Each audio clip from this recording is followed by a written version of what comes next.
बहुत ही क्या जदाली साहब कुछ कह रहे हैं आप? नहीं। अच्छा, एक बात मैं बताना चाहूँगा, अब रज़ाली साहब को इतना एक क्या कहते हैं, एक हौसला बढ़ गया उनका, वो अब कह रहे हैं ताजी भाई कि मैं भी कंपोज करना शुरू कर दूंगा। अभी उन्होंने 10 मिनट पहले ये ऐलान कर दिया।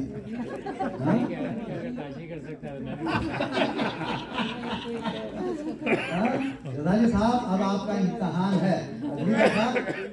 हमारे जितने भी दोस्त गाने वाले हैं वो पूरी गजलियात आप तक आएंगे, आप कंपोज कीजिएगा। ठीक।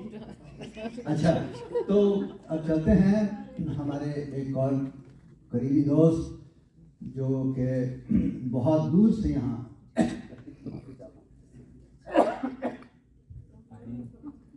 जो मॉन्ट्रे कैलिफोर्निया से आई हैं, सिंधु सिंह साहिबा। सिंधु साहिबा जी यहाँ उर्दू अकेडमी में बहुत ही कम नज़र आती हैं, लेकिन जब भी ताशी भाई उनको हुक्म देते हैं आती हैं, वो हुक्म है वो, क्योंकि उनका एक रिश्ता एक बेटियों जैसा है। हमेशा वो अंकल क्या कहते हैं, अच्छा बहुत शुक्रिया। तो मैं सिंधु साहिबा का बहुत ही शुक्रगुजार हूँ, और अरशद भाई आपके एजाज़ में वो वहाँ से यहाँ तशरीफ लाई हैं और खूब मेहनत की है। तो पिछले 15 वर्षों से सिंधु साहिबा फ़नून लतीफ़ा के मुख्तलिफ शोबों से वाबस्ता रही हैं। 30 से ज़ायद थिएटर्स के लिए आपने हिदायतकारी, अदाकारी, पेशकश, तस्नीफ, गायकी, तज़ीम वगैरह का काम किया है। आपने इस शोबे में बे एरिया की बहुत सी कंपनियों के साथ काम किया हुआ है। फिर 2014 में आपने खुद एक दोस्त के साथ मिलकर ड्रामा कंपनी बनाई। उसका नाम था BAD, बैड कंपनी, बे एरिया ड्रामा कंपनी। ये कंपनी मुख्तलिफ समाजी मामलों पर ड्रामे तशकील देती है, और आप इस इदारे से सन 2020 तक वाबस्ता रहीं। आपको इनके खिदमात के सिलसिले में वक्तन फ़वक्तन मुख्तलिफ अवार्ड से भी नवाजा गया है। सिंधु साहिबा कोलंबिया यूनिवर्सिटी से बैनुल अक़वामी ताल्लुकात यानी इंटरनेशनल अफेयर्स में मास्टर्स की सनद रखती हैं। सिंधु भी थिएटर्स के शोबे में आने से पहले फॉर्च्यून 500 कंपनीज में मुख्तलिफ शोबों में काम करती रही हैं। आइए आपकी भरपूर तालियों में उनका इस्तकबाल करते हैं। वो बड़ी अरशद साहिब की वजह पेश करने वाली हैं। सिंधु साहिबा तशरीफ लाइए। वो यहाँ पे हैं, आइए।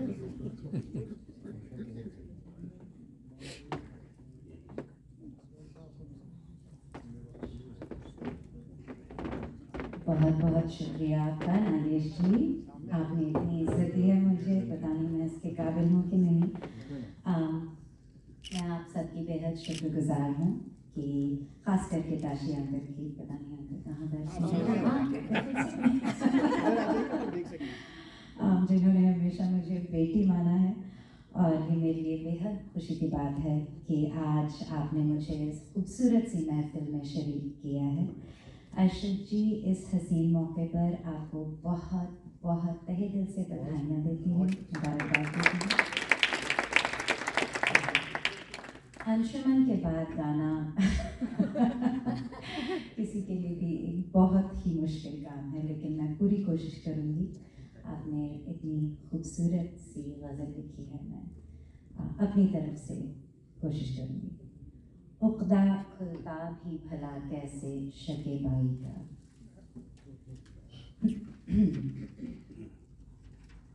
उक़दा खुलता भी भला कैसे शके बाई का, उक़दा खुलता भी भला कैसे शके बाई का, आलमे दर्द है और वक्त है तन्हाई का, आलमे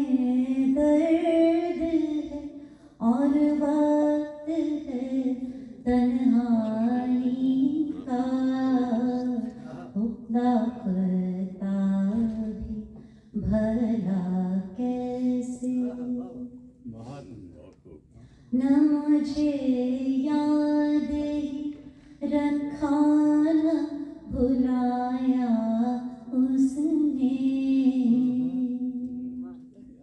न मुझे याद ही रखा न भुलाया उसने, ये भी अंदाज है उसका सितम आराई का, ये भी अंदाज है उसका सितम आराई का, खुदा खुलता भी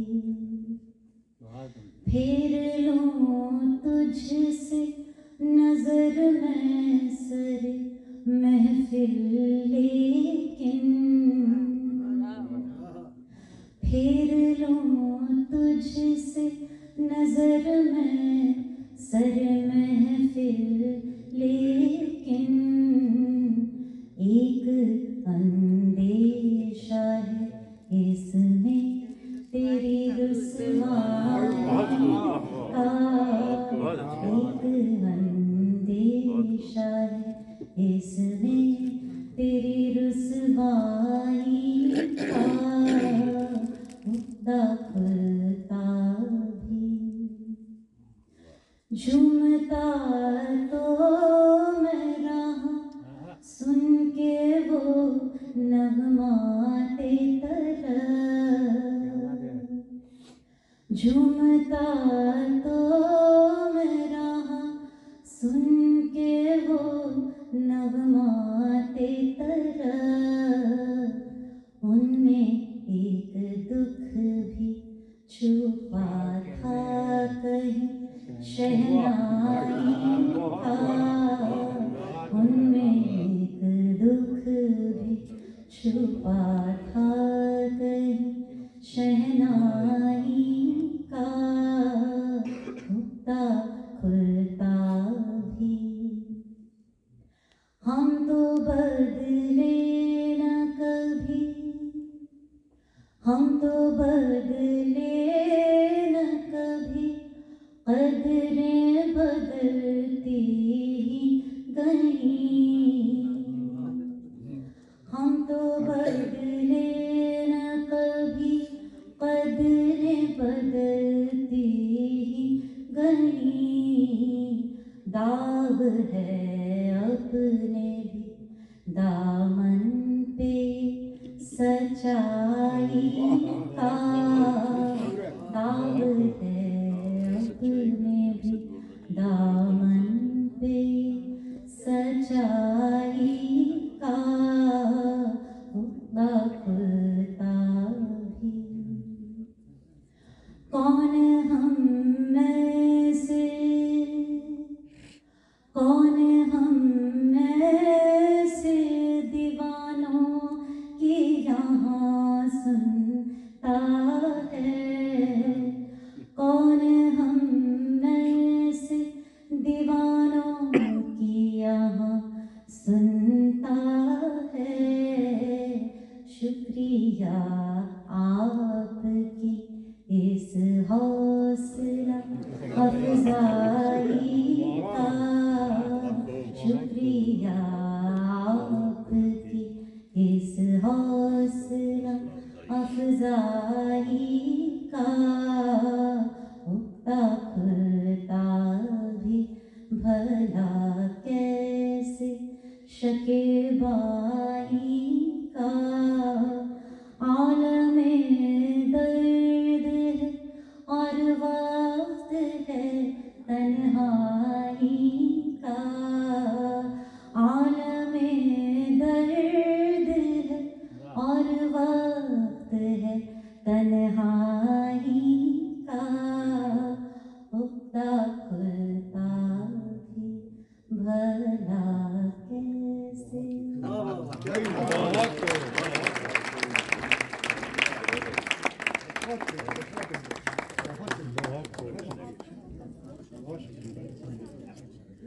बहुत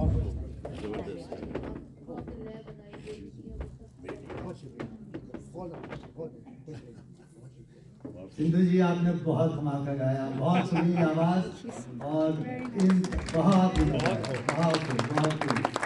एक बार फिर तालियां सिंधु जी के लिए।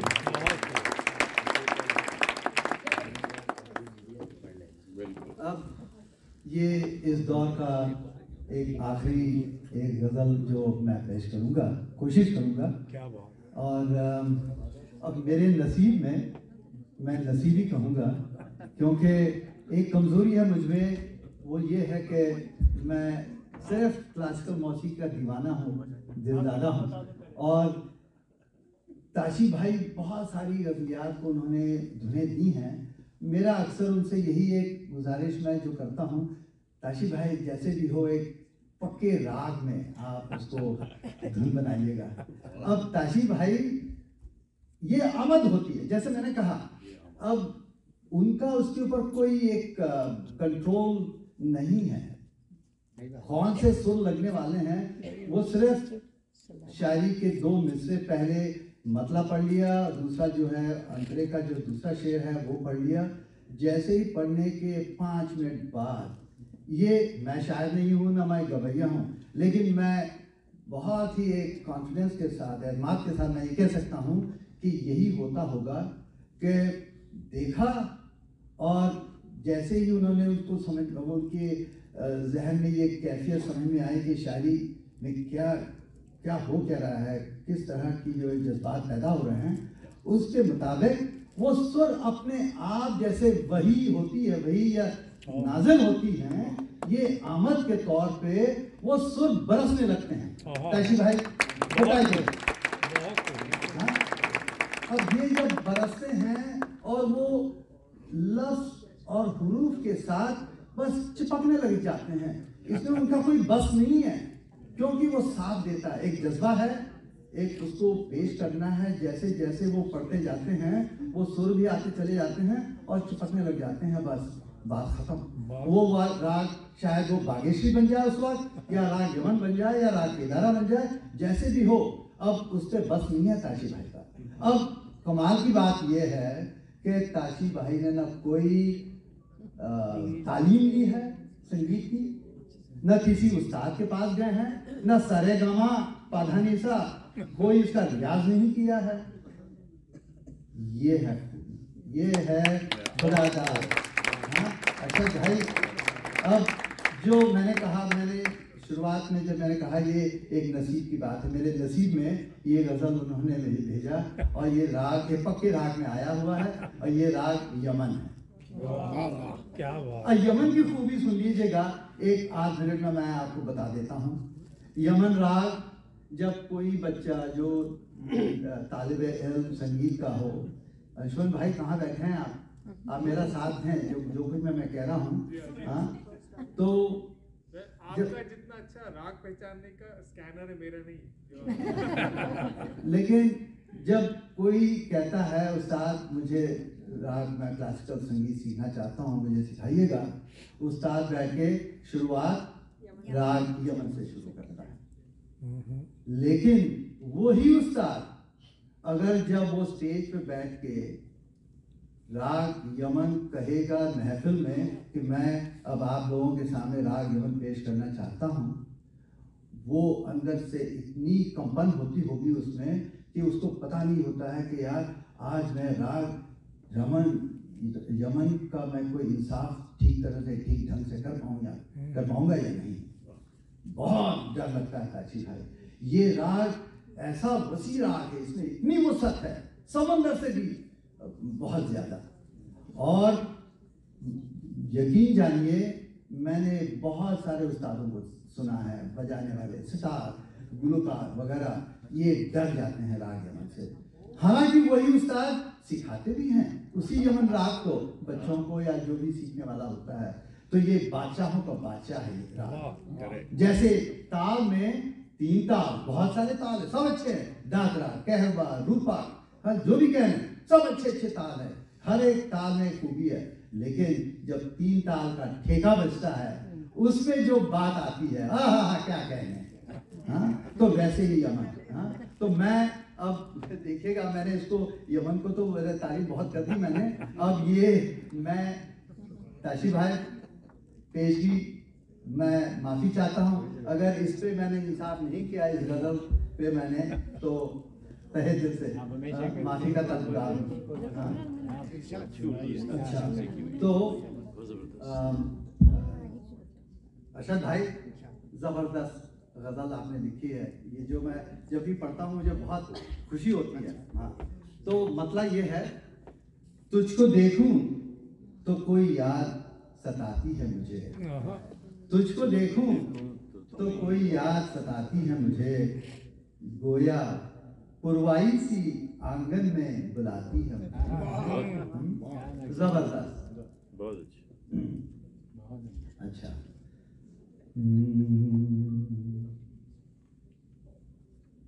सब लोग अभी अपनी सिंधु साहिबा ने ये जो बहुत ज़बरदस्त धुन गा के गई हैं, उसके बाद ये यमन को वापस ले आना मुश्किल काम है, तो इसलिए मैं ऐसे भाई बुलाना नहीं चाहता। तो ठीक है, हाँ, अब उसके लिए थोड़ा सा मैं सहारा देता हूँ सुरों की, यमन ताकि वो सुर पट्टी में बैठे, कहीं बेसुरा ना हो जाऊँ।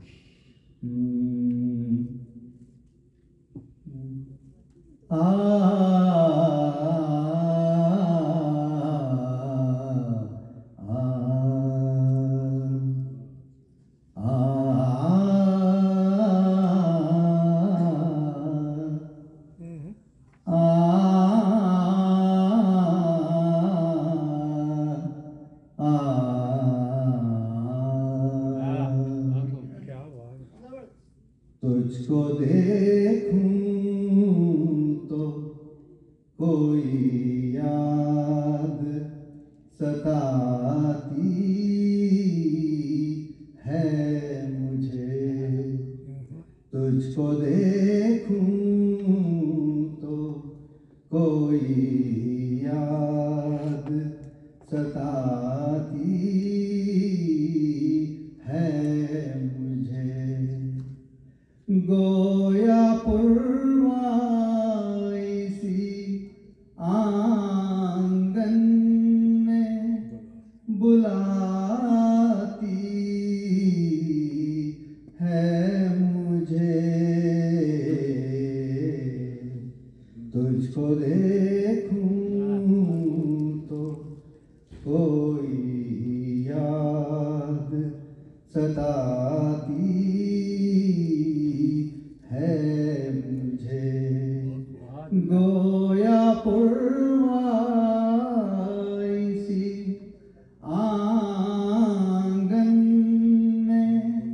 ताशी भाई, ये क्या जगह बना के रखी आपने, आंगन में। अंशुल भाई, धामाधा या टेंशन बिल्ड हो रहा है यहाँ पे, और वहां से अचानक से आपने बुलाने की बात कर दी। पहले मिस्र में सताने की बात, याद सता रही है, और यहाँ पे वो याद बुला रही है। क्या बात है अरशद भाई, आपका भी कमाल है। हाँ, वही तो मैं कह रहा हूँ, लेकिन कैसे सुर आपने डाल दिए वहां पे, अब कैसे वो इजाद कहाँ से आमद हुई आपको, ये मुझे नहीं मालूम। तो है गोया पुरवाई सी आंगन में बुलाती है मुझे। निखात में वहां पे एंड हो रहा है, एक सुकून सा मिल रहा है। तुझको देखूं तो कोई याद सताती है मुझे। अंतरा है अगला शेर। तूने एक बार पुकारा था सरेवा दिए दिल, तूने एक बार पुकारा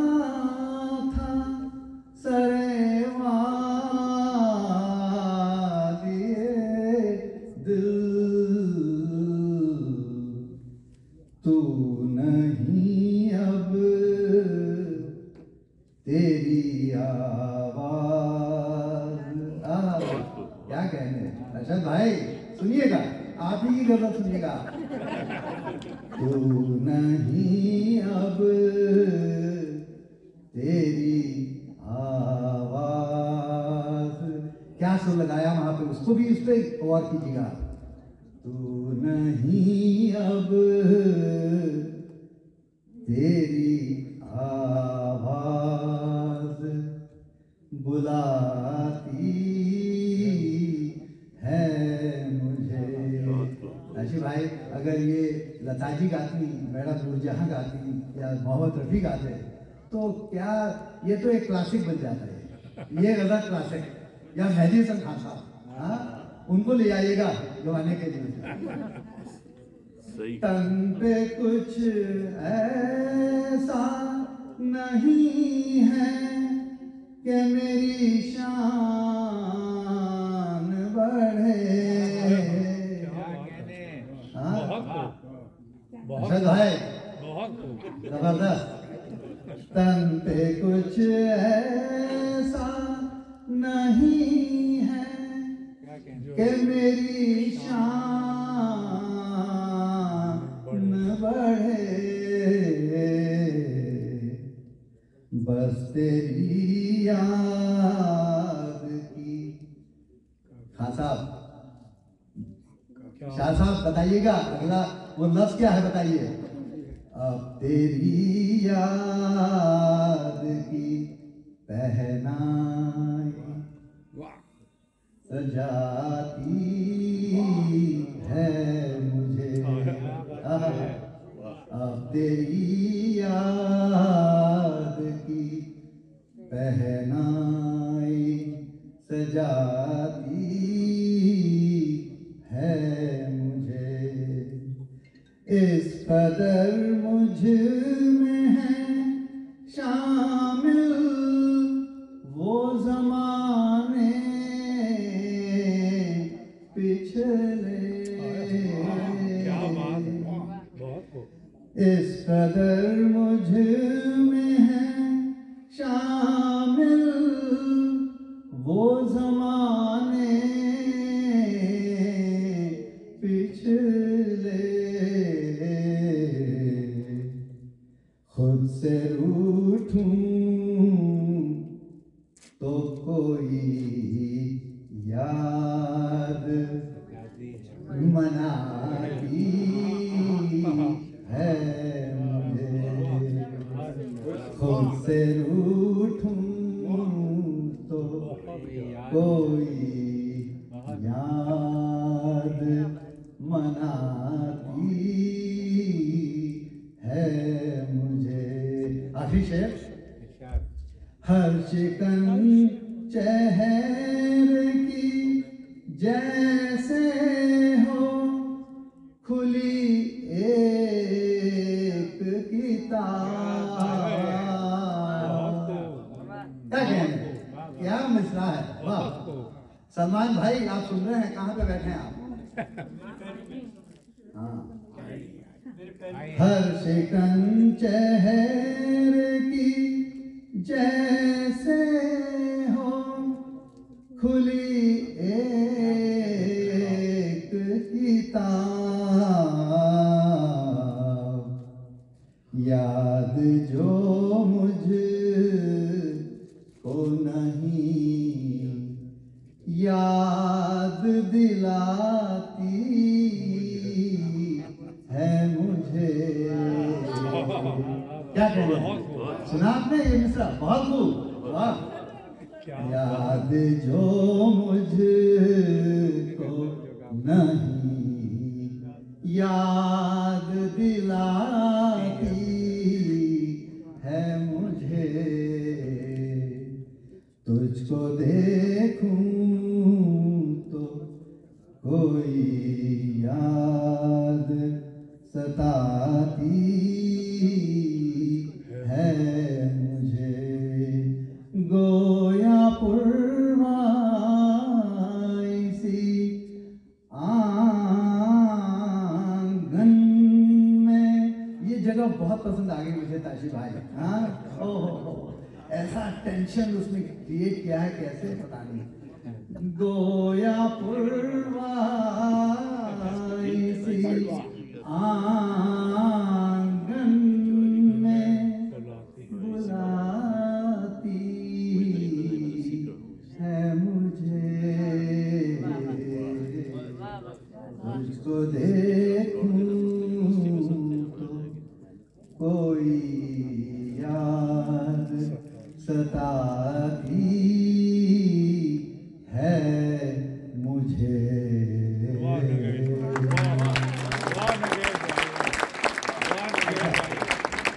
तो ये तो खत्म हुआ जाता है। सिर्फ 5 मिनट के लिए आप लोग मुख्तसर सा वक्फा है, चाय लिए आ जाइएगा। हमारे सरवत भाई अब उनका एक सेशन है, ताशी भाई कुछ कहना चाहते हैं। और हाँ, तुम जब आएंगे आ जाएंगे तो आपको मैं एक बात बताना चाहता हूँ कि सिर्फ चंद बरस पहले इन साहब को उर्दू क्या हिंदी भी नहीं आती थी। अभी आपके सामने एक्सटम्पोर उर्दू बोल रहे हैं। हाथ खड़ा कर लीजिए। ये उर्दू एकेडमी के लिए और हमीदा बहन हम सब ने मिलजुल के कोशिश की थी, और ये हमारे लिए बड़े एजाज की बात है। वो जो कहते हैं ना, is our poster boy, is our poster boy. आज ये ऐसी उर्दू बोलते हैं कि हम में से अक्सर वैसी उर्दू नहीं बोल सकते। मैं कहीं से बताएं। अच्छा, तो जल्दी से आप लोग चाल लीजिएगा और वापस अपने डिशेस को वैसे आपने 4 चांद लगा दिए। बहुत शुक्रिया आपकी मौका।